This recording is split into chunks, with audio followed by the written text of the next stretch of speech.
మగువా ఓ మగువా episode number 129 review. సింధూర ఎవరికి చెప్పకుండా బయటికి వెళ్తుంది కదా!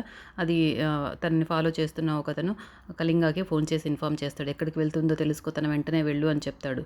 అతను ఫాలో అవుతాడు. సింధూర ఎక్కడికి వెళ్ళదనమాట. తను ఒక గుడికి వస్తుంది. శివయ్య గుడికి వచ్చి శివయ్యని ప్రార్థిస్తుంది. నాకెందుకు ఇలాంటి పరీక్ష పెడుతున్నావు శివయ్య? ప్రతి ఆడపిల్లకి తాళిబొట్టు అనేది శ్రీరామ రక్ష. రక్ష కావలసిన తాళి నాకు ఎందుకు శిక్షగా వేశావు అని అడుగుతుంది. దైవంగా భావించాల్సిన తాళిని చూసి నేను భయపడేలాగా ఎందుకు చేశావు అంటుంది. ఈ తాళి నువ్వు నాకిచ్చిన వరం అనుకోవాలా, లేక శాపం అనుకోవాలా? దీన్ని కట్టినవాడు కట్టిన తాళి తీసేయమంటున్నాడు. తీసేస్తే తాళిని అవమానించినట్లవుతుంది. తీయకపోతే ఈ తాళే నాకు గండంగా మారుతోంది.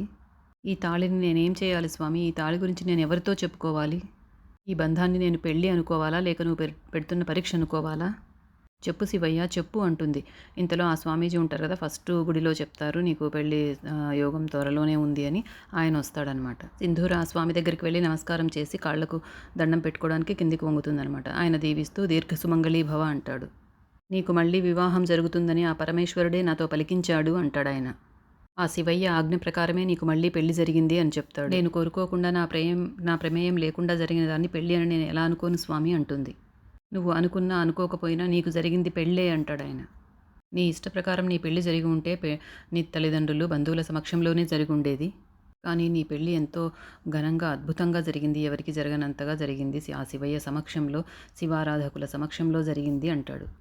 ఆ పంచభూతాల సాక్షిగా శ్వేతనాగు ఆశీస్సులతో నీ పెళ్లి జరిగింది అంటాడు. పెళ్ళి అంత విశిష్టంగా జరగడానికి నువ్వు 10 జన్మల పుణ్యం చేసుకుని ఉండాలి అంటారు. నువ్వు అదృష్టవంతురాలివి తల్లి అని దీవిస్తాడు. నీ మెడలో తాళి కట్టినవాడు చాలా యోగ్యుడు, నిన్ను అపురూపంగా ప్రేమిస్తున్నాడు అని చెప్తాడు. ఆ స్వామీజీ అలా చెప్తున్నట్టు సింధూరకు కళ్ళలో కనిపిస్తూ ఉంటుందన్నమాట. తను చంటితో పెళ్లి జరిగినట్టు, పెళ్లి బట్టల్లో అగ్ని చుట్టూ తిరిగినట్టు ఇదంతా ఊహించుకుంటూ ఉంటుంది. చిన్నప్పుడు మీ మనసుల్లో పుట్టిన ప్రేమ కల్మషం లేనిది, స్వచ్ఛమైనది కాబట్టే ఆ ప్రేమ ఈరోజు నీ మెడలో తాళిగా మారింది అని చెప్తారు. ఆ తాళి కట్టిన వాడే నీ భర్త. మీ ఇద్దరిది జన్మ జన్మల సంబంధం తల్లి అంటారు. కానీ ఒక్క విషయం తల్లి, విలువైన బంగారం నిప్పుల్లో కాలినప్పుడే మెరుగవుతుంది. రాయిని సానబట్టినప్పుడే వజ్రం అవుతుంది. ఆ విధంగానే నీ తాళి గట్టిపడ్డానికి నీకు కూడా కొన్ని సమస్యలు ఎదురవుతాయి. నిన్ను ప్రాణంలా చూసుకుంటున్న మీ అత్తమ్మ నీ మెడలో ఒక అనామకుడు తాళి కట్టాడు అని తెలిస్తే వాణ్ణి బ్రతకనివ్వదు. నీ తాళిని అందరూ ఆమోదించే వరకు దాన్ని కాపాడుకునే బాధ్యత, అవసరం, ధైర్యం నీకుండాలి అని చెప్తారాయన. నీ తాళి గొప్పతనం గురించి అందరూ గుర్తించేలోగా ఎన్నో విషమ పరీక్షలు ఎదురవుతాయి. మనోధైర్యంతో వాటన్నిటినీ తట్టుకుని నిలబడాలి. ఆ దైవం నీకు అండగా ఉంటుంది అని దీవిస్తారు. నేలతల్లి పులకరించేది మబ్బు కరిగి వర్షంగా కురిసినప్పుడే. ఆ విధంగానే అనుకూల సమయం వచ్చే వరకు నీ తాళిని ఎవ్వరికంటా పడనీయకు. తస్మాత్ జాగ్రత్త అనేసి ఆయన చెప్తారు వివరంగా సింధూరకి. తర్వాత గుడి నుండి సింధూర ఇంటికి బయలుదేరి వెళ్తూ ఉంటుంది. ఇవన్నీ ఆలోచిస్తూ చుట్టుపక్కల ఏం జరుగుతుందో తెలుసుకోకుండా నడుచుకుంటూ బ్లైండ్గా వెళ్తూ ఉంటుంది. ఒకవైపు కళింగ తనని వెతుక్కుంటూ వస్తూ ఉంటాడు. ఇంకోవైపు బయటికి వెళ్ళిన చెంచలమ్మ, చెన్నకేశవులు గారు కారులో వస్తూ ఉంటారు. ఇదంతా ఒకేసారి జరుగుతూ ఉంటుంది. అప్పుడు అలాగ వెళ్తూ ఉండగా సింధూర దగ్గరలో కళింగ ఉంటాడనమాట. అంతలో చక్రం బాబాయ్ వచ్చి, ఎక్కడికి వెళ్ళారమ్మాయి గారు? అసలు మీకోసం కళింగ ఇంకొంచెం సేపు ఉంటే కళింగ కంట మీరు పడి ఉండేవాళ్ళు అని చెప్పబోతూ సింధూర వైపు చూస్తాడు. ఆ తాళి బయటకు ఉంటుందన్నమాట. సింధూర మెడలో సడన్గా తాళి చూసి చాలా షాక్ అయిపోతాడు. అమ్మాయి గారు ఏంటది అని అడుగుతాడు. మీ మెడలో తాళుంది ఏంటండి అని అడుగుతాడు. నేను అడుగుతుంటేనే ఇంతలా భయపడుతున్నారంటే ఆ తాళి ఇంకెవరైనా చూస్తే చాలా ప్రమాదం కదమ్మా అంటారు. నేను నీ తండ్రి లాంటి వాడినమ్మా, నాకన్నా నిజం చెప్పండమ్మా అని అడుగుతాడు. ఈ తాళి చంటి కట్టాడు బాబాయ్ అని చెప్తుంది భయంగానే. ఉన్నాక అంతే తనకి గుండె ఆగిపోయినంత పని అయిపోతుందన్నమాట చక్రం బాబాయ్కి. చంటి తాళి కట్టడం ఏంటమ్మా అని అడుగుతారు. అప్పుడు మొన్న దర్శించుకోవడానికి వెళ్ళినప్పుడని జరిగిన స్టోరీ మొత్తం చక్రం బాబాయ్కి వివరంగా చెప్పేస్తుంది సింధూర. నన్ను కాపాడడం కోసం చంటి నా మెడలో ఈ తాళి కట్టాడు బాబాయ్, కానీ ఈ తాళి ఎవరి కంటపడ్డా కూడా చంటికి చాలా ప్రమాదం జరుగుతుంది అని చెప్తుంది. ఈ విషయం మీరు ఎవ్వరికీ చెప్పొద్దు బాబాయ్, నాకు తండ్రి లాంటి వారిని మీరే అన్నారు కదా, ఎవ్వరికి చెప్పకండి అంటుంది. నా ప్రాణం పోయినా కూడా నేను ఎవ్వరికీ చెప్పనమ్మా, కానీ చెంచలమ్మ గారికి మాత్రం ఈ నిజం తెలిసిందంటే చంటిని చంపేస్తారమ్మా అంటాడు. అందుకే బాబాయ్ ఈ విషయం ఎవ్వరికీ తెలియకూడదు, నా మెడలో ఈ తాళి ఉందన్న విషయం కనీసం చంటికి కూడా తెలియకూడదు ఇంకా అంటుంది. సరేనమ్మా పద ఇంటికి వెళ్దామని చెప్తారు. ఆ తర్వాత విజయమ్మ పొలంలో పని వాళ్ళతో పని చేయిస్తూ ఉంటుందన్నమాట. నాట్లు ఇలా వేయించాలని ఏవో చెప్తూ ఉంటుంది. అప్పుడు చెన్నకేశవులు గారు చెంచలమ్మ ఎక్కడికో బయటికి వెళ్తారు కదా, వాళ్ళు యాక్చువల్గా వెళ్ళింది ఈమెను కలవడం కోసం అనమాట.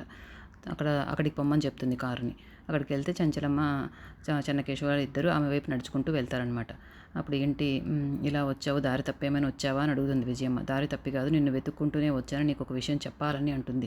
ఈ చుట్టుపక్కల ఊర్లలో నన్ను ఎదిరించి మాట్లాడేవాళ్ళు గానీ, నా ఎదుట నించొని నేను తప్పు అని మాట్లాడేవాళ్ళు కానీ ఎవ్వరూ లేరు. అటువంటిది ఆ కళింగ నా కోడలిని నన్ను చంపడానికి వచ్చాడంటే, నా కోడలి మెడలో తాళి కట్టడానికి వచ్చాడంటే దాని వెనక నువ్వున్నావు, నీ హస్తం ఉందనేది నాకు అర్థమైంది అంటుంది చెంచలమ్మ. నువ్వు నా శత్రువైనా కూడా ఇన్నాళ్లుగా నాకు ఏదో ఒక మూల నీ మీద ప్రేమ, జాలి, దయ అన్నీ ఉన్నాయి. కానీ నువ్వు మాత్రం చాలా దారుణంగా ప్రవర్తిస్తున్నావు. నా శత్రువుతో చేతులు కలిపి నా ప్రాణం మీదికి, నా కోడలు మానం మీదికి తీసుకొస్తున్నావు అంటుంది. నువ్వేం చేస్తున్నా నేను చూస్తూ ఊరుకుంటాననుకోకు అని బెదిరిస్తుంది. నేను తెగించానంటే ఆ తెగింపు నరకం కన్నా దారుణంగా ఉంటుంది అని విజయమ్మను చెంచలమ్మ బెదిరిస్తుంది.